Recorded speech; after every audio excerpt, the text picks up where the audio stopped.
Sobrang dami pong pulis ngayon dito sa EDSA Shrine. Ayan, libong-libong pulis po ang mga nandito po ngayon. Kasama po ng mga militanteng grupo galing po sa iba't ibang lugar ng Maynila.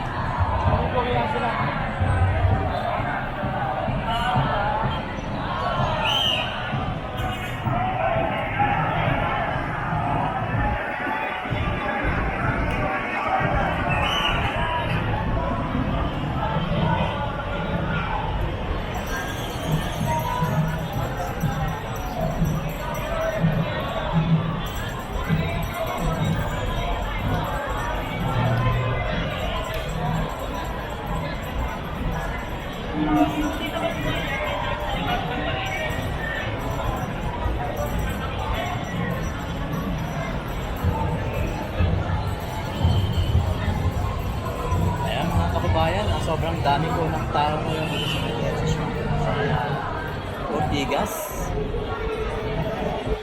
Ang grupo po yung ngayong anibersaryo ng EDSA Devotion. Magandang hapon po sa lahat ng nanonood po sa ating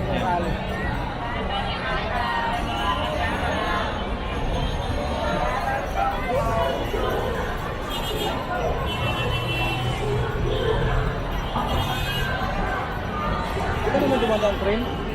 Isama mo kapso, benggat lang.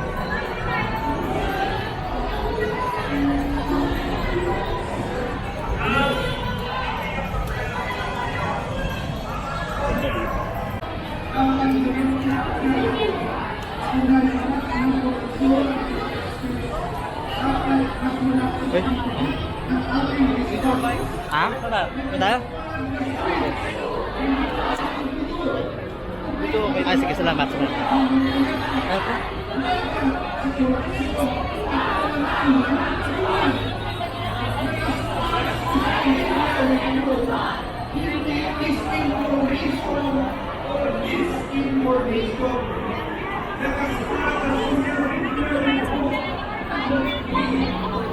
Dito.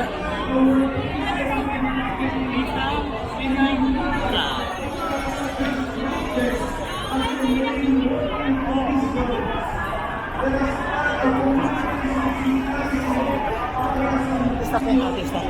Wala natin siya paraan. Traffic.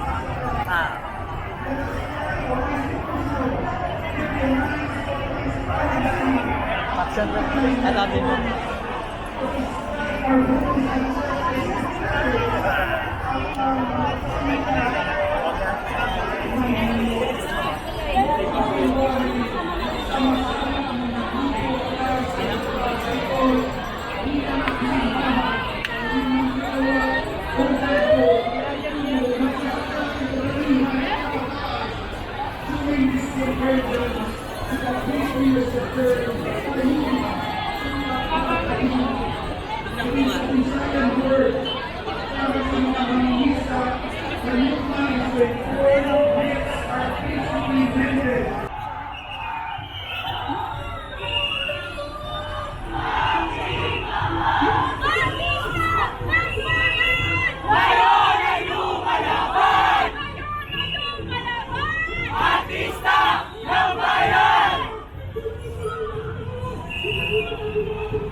Ayan na pala ang susi.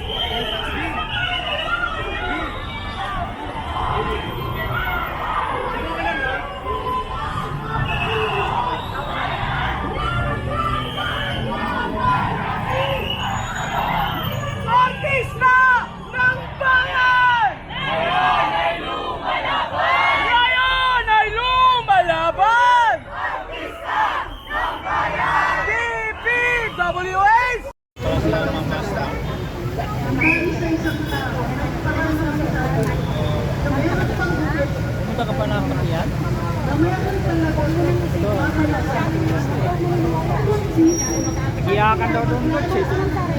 Gumalo, kinasuhan po. Ako mismo, kinasuhan. Ang isang magaling at matapang na abogado, Attorney Levi Baligon, kinasuhan po nila. Kinasuhan dahil nagsabi ng katotohanan sa pagnanakaw ng pondo ng bayan. Ano bang sinabi ni Ferdinand Marcos Sr.?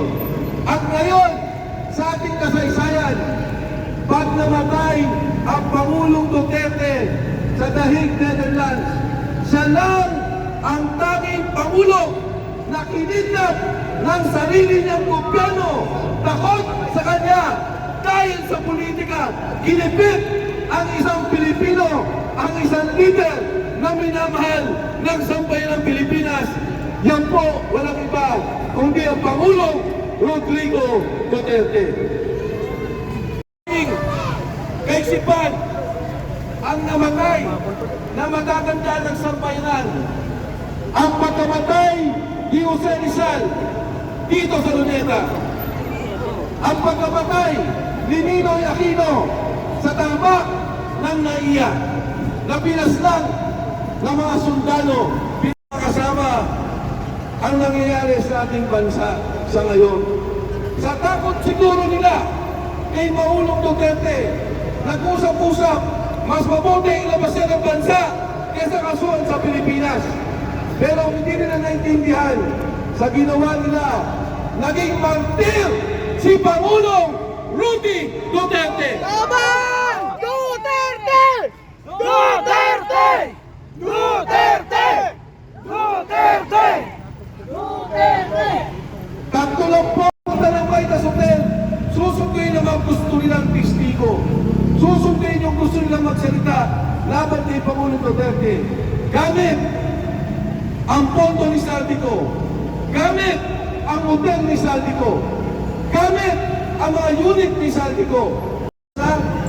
Ang matataas na mga opisyal ng gobyerno nasa Maidas nagpo-monitor sa pag-aresto kay Pangulong Duterte.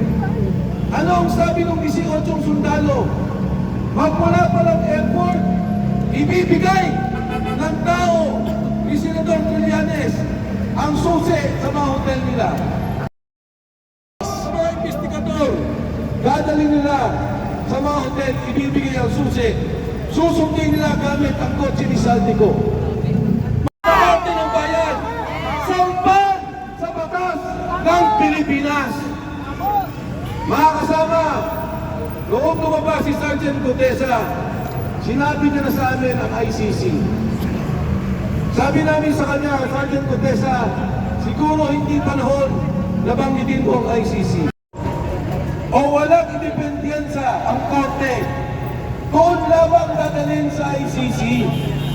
Pero dito mo ba gumagana ang korte ng Pilipinas? Gumagana! Wala ba ho tayong korte? Meron! Meron!